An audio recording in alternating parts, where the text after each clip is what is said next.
Halo teman-teman, jumpa lagi di channel saya Serba Review TV. Kali ini saya akan coba share sedikit artikel untuk teman-teman. Gak bayar pinjol masuk penjara, gak segampang itu perkusu ya. Gak segampang itu kasus perdata jadi pidana ya gitu. Oke, teman-teman yang baru gabung jangan lupa untuk like, share, and subscribe channel ini jika channel ini bermanfaat bagi teman-teman ya.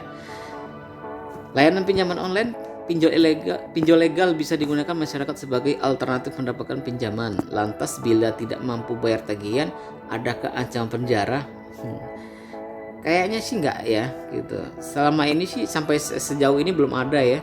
Gara-gara pinjol itu masuk penjara konsumennya ya atau debiturnya ya. Kartu kredit itu nggak bisa teman-teman ya. Pokoknya nggak segampang itu kasus perdata itu jadi pidana ya. Jadi teman-teman gak usah khawatir, yang penting teman-teman tetap fokus kerja, cari duit untuk melunasi utang teman-teman ya. Saat ini belum ada ancaman penjara bagi mereka yang tidak mampu bayar pinjaman. Nah, pinjol di Indonesia hukuman terberat adalah aset disita. Ini kalau aset disita, kalau teman-teman tadi minjem ke bank nih contohnya, teman-teman minjem ke bank dan jaminannya sertifikat rumah gitu kan. Nah, itu bisa disita asetnya teman-teman ya.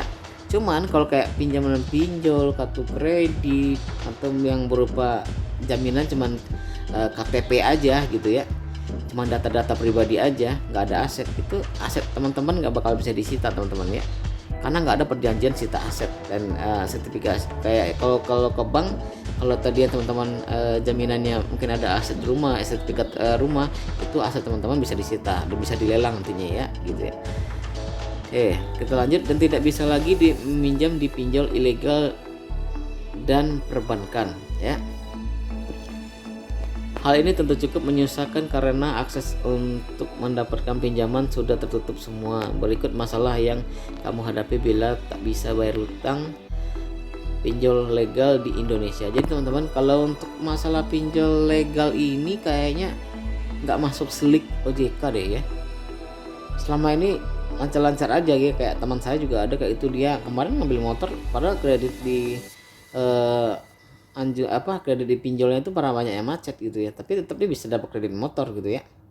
Nah, yang bisa masuk silik OJK tuh kartu kredit, terus kayak teman-teman minjam ke bank, jaminannya ada jaminan aset atau sertifikat rumah gitu ya, itu memang ada siliknya teman-teman, nanti terdaftar di kayak leasing itu ada nanti ya. Jadi kayak di Adira, FIF itu terdaftar teman-teman, itu seliknya angsurannya itu jelek gitu atau macet gitu ya. Nah, itu baru ada. Kalau kayak pinjol selama ini belum ada saya dengar sih ya gitu untuk masalah selik-selik ini ya gitu. Masih aman-aman aja kalau pinjol ya. Kecuali itu kartu kredit, minjem dana ke bank, jaminannya ada sertifikasi rumah tuh bisa masuk selik teman-teman ya. Oke. Di sini ada, kita lanjut ke masuk blacklist slik OJK. Saat mengajukan pinjaman, masyarakat pengguna pasti akan diminta data pribadi. Data itu misalnya KTP, KKM, BWP, akun internet banking serta slip gaji.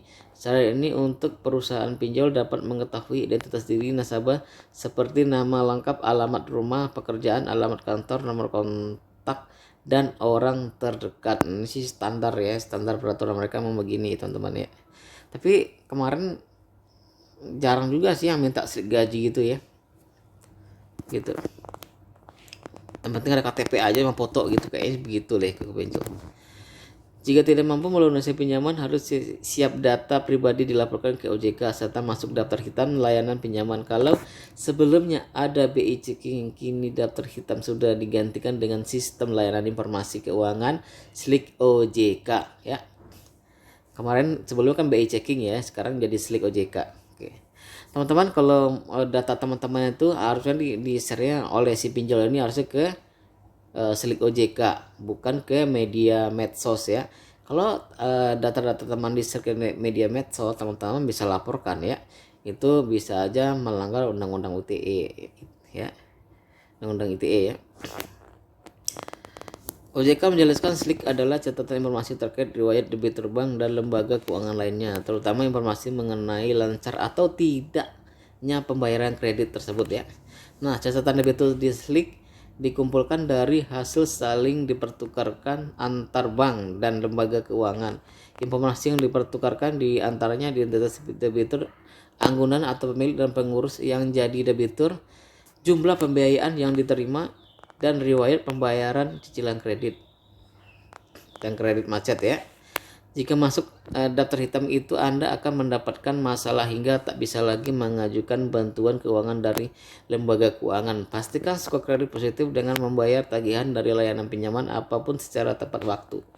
Anda akan dipercaya untuk mengajukan pinjaman saat waktu krusial dan mendesak. Oke. Jadi teman-teman gini. Kalau untuk yang saya bilang tadi ya, untuk mungkin kalau teman-teman macet kartu kredit atau macet dari peminjaman dana dari bank dengan jaminan aset, itu emang langsung masuk slik OJK ya, itu terdaftar ya, 100% terdaftar itu ya. Kalau untuk pinjol itu nggak terdaftar sih, nggak ada laporan begitu ya.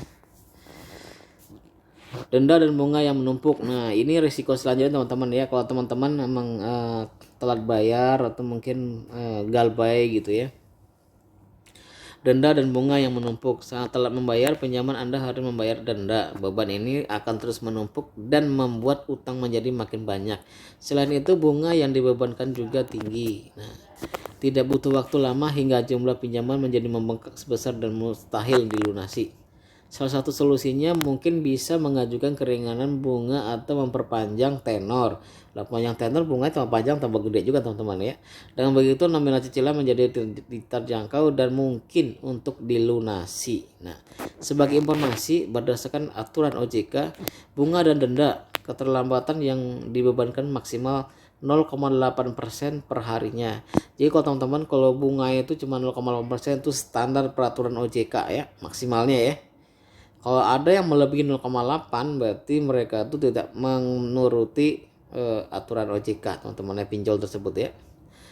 Jumlah denda keterlambatan maksimal yang dikenakan adalah 100% dari jumlah pokok pinjaman. Itu biasanya 100% itu selama 90 hari teman-teman ya. Nah, jadi contoh teman-teman nih pinjamannya ada sekitar 5 juta gitu kan. Nah, 90 hari teman-teman nggak bayar, yuk. Kalau 100% bisa 10 juta dong ya. Gila banget gitu. Ngeri. Oke, yang meresahkan. Nah, ini yang meresahkan, debt collector yang meresahkan ya. Fintech punya prosedur ketat tapi teratur untuk menagih masyarakat yang mengangkir bayar pinjamannya. Oke. Nah, kalau untuk debt collector ini kalau dia tidak menagih, kalau dia nagih tidak sesuai peraturan yang dia peraturan OJK atau peraturan fintechnya, atau mungkin mereka bertindak kasar, mengancam, atau menyebutkan data-data teman-teman di medsos, teman-teman tinggal ini aja dulu, screenshot, foto ya nanti tinggal dilaporkan gitu ya. Prosedur ini diatur oleh Asosiasi Fintech Pendanaan Bersama Indonesia (AFPI) ya.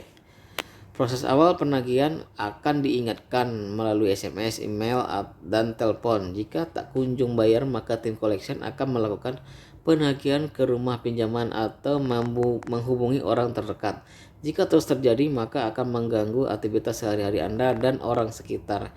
Jadi teman-teman, kebanyakan teman-teman ini atau kasus-kasusnya ya, ada korban begini, mereka tuh jadi malu sama tetangga, malu sama saudara, malu sama teman-teman. Intinya mereka tuh harga diri lah gitu ya. Jadi gini teman-teman, kalau kita punya utang terus kita gagal bayar, terus kita masih mempertahankan harga diri, nggak bisa teman-teman. Udah harga diri lepas aja ya. Lagi juga nggak apa-apa, lama-lama dikit ya. Kadang-kadang mereka tuh teman-teman tuh malu didatangin debt collector gitu ya, sehingga debt collector seenaknya aja bilang ke Anda untuk harus dilunasi, kalau nggak data akan saya sebar, kalau nggak mereka akan ngomong atau ngobrol sama tetangga-tetangga ya gitu. Biarin aja ya, kalau tetangga nanya ke teman-teman, iya saya hilap, saya punya hutang dan sekarang saya belum sempat bayar, susah untuk bayarnya. Kamu jangan sampai ngutang juga kayak saya ya, cukup saya aja seperti ini. Tinggal gituin aja teman-teman, mereka juga akan ngerti untuk sendirinya ya gitu. Nah, sebelumnya OJK sudah menyatakan penagihan yang dilakukan pinjol adalah maksimal 90 hari dan denda yang dikenakan juga maksimal 100% dari total pokok pinjaman ya. Kalau udah lewat 90 hari itu nggak ada denda lagi teman-teman ya. Ya, denda udah stop sampai di situ ya gitu. Kalau masih ada denda lagi tinggal lapor ke OJK, lapor ke kepolisian. teman-teman, itu namanya pemerasan ya gitu. Jangan mau bayar. Oke teman-teman, sekian dulu artikel yang saya share kali ini. Semoga buat teman-teman bermanfaat ke depannya. Jangan lupa untuk like, share, and subscribe channel saya. Wabillahi taufiq wal hidayah. Assalamualaikum warahmatullahi wabarakatuh.